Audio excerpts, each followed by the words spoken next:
Got word that a group of content creators in these YouTube streets devised a plan to end my run and send me a message, but their plans to end me were all foiled by a whistleblower. P's and Q's has been trying to extort Drea. Let's get into this. Hold on real quick. Let me call my ODM Slim real quick. Another dude is this gangbanger dude called Crip Bob. Apparently his name is Slim on YouTube, but like his actual name is Bob, right? P's and Q's, what's Grinder? You seem to know a lot about it. My run and send me a message, but their plans to end me were all foiled by a whistleblower. Now, I didn't believe any of this until they confessed to it on YouTube Live. This may sound silly, but I promise I'm not joking. Apparently, it was a homosexual cult. It was openly gay and down low gay men in LA who decided that I was public enemy #1 and they wanted to take me down through lies and deceptions. Now, the 4 people involved in this homosexual conspiracy to end my run is this down low openly gay dude in LA called Namir. Now, I don't know how you could be down low and openly gay. It's sort of like the situation where they think they're down low, but everybody knows how they get down. Everybody knows about the people they're involved with. Everybody knows, you know, that he frequents bars, that he's been involved with multiple gay men. Everybody know this. This is not a kept secret. We all know this in LA. This dude is a sexual, but we applaud him for doing his thing, right? We don't judge nobody. Another dude is this gangbanger dude called Crip Bob. Apparently his name is Slim on YouTube, but like his actual name is Bob, right? So his street name is Crip Bob. Listen, bro, I don't want no smoke with anybody named Crip Bob, all right? You clearly got nothing to lose, my brother, all right? All right? Listen, this dude is one of the dustiest, mustiest, decrepit dudes you would ever see in LA, bro. I don't want no problems with anybody who looks and smells like you, all right? Moisturize. The third person, and this all centers around this particular person, and most important person in this story is this person named Daryl Hill. Now, Daryl is an interesting character, okay? You see, Daryl is a square, a buster, a mark. He's a mark who do crime. I've never seen nothing like this before, bruh. He's not a street dude. He's not a gangbanger. He's a mark who apparently can't stop doing crime. So this Mark Daryl grew up in a LA Crip neighborhood, but he was never tough enough to really join. He was never respected. He got beat up, got marked out. Daryl got sick and tired of being victimized by street dudes in LA.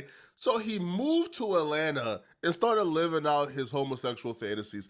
And this sounds silly, bro, but everything I'm saying in this video is 100% true. He moved to Atlanta, started repping 60 Crip, even though he could never rep 60 Crip in LA because they would do some very bad things to him and they made it very known he's not one of them. So he moved to Atlanta where nobody knew him and started parading himself as the biggest, baddest gang member Crip. So once he started parading as that, I guess that right there got him some type of stock in Atlanta. And he started diving through boy bussies, all right? He started going through bussies all across Atlanta. Now, his secret was able to float under the radar because he was in Atlanta and not in LA, and nobody really knew who he was, so he floated under the radar. And the 4th person involved is possibly the mastermind of all of this. Her name is Drea. Now, Drea is someone who I don't know nothing about. I've never met Drea. I don't know who Drea is. I've never seen Drea, never talked to Drea, never had any type of communication with Drea, never knew who Drea was before the whistleblower told me everything. But listen up, this is where the story gets interesting. So Drea manages nothing but talentless losers. Dudes who don't get no views, they're talentless, they don't really have nothing unique about themselves, nobody want to hear their opinions. These dudes are like the bottom filth of YouTube. 95% of the people she manages are the bottom filth of YouTube. So she devised up a plan for these talented losers to get some attention. And that plan is talk about Poetik Flakko, talk about No Jumper. But eventually these talented losers couldn't even take full advantage of that particular money glitch because their content was 720p, their reactions suck, the equipment suck, don't know what they're doing, they're reacting to reactions of reactions. These dudes are literally like the worst of the worst.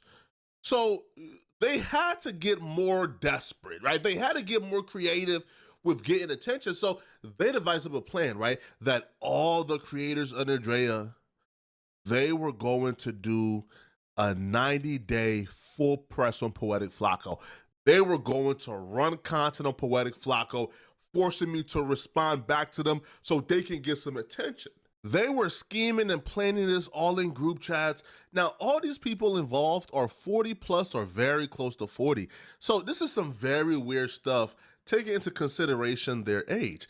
Now, the first video that was supposed to go in motion to set off their full court press of Poetik Flakko was a video that was supposed to go on Daryl's channel. Now, this video was their attempt to paint this narrative of me, which was a pretty weak narrative, to be honest, bro.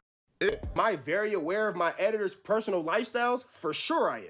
Hey, P's and Q's, what's Grindr? You seem to know a lot about it. But with that all being said, without talking nothing bad about none of my moderators and none of my editors, without putting none of their business out there, has some of his personal business on my, Drea calls me.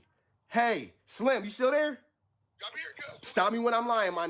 Drea calls me 3 times. I'm playing Call of Duty.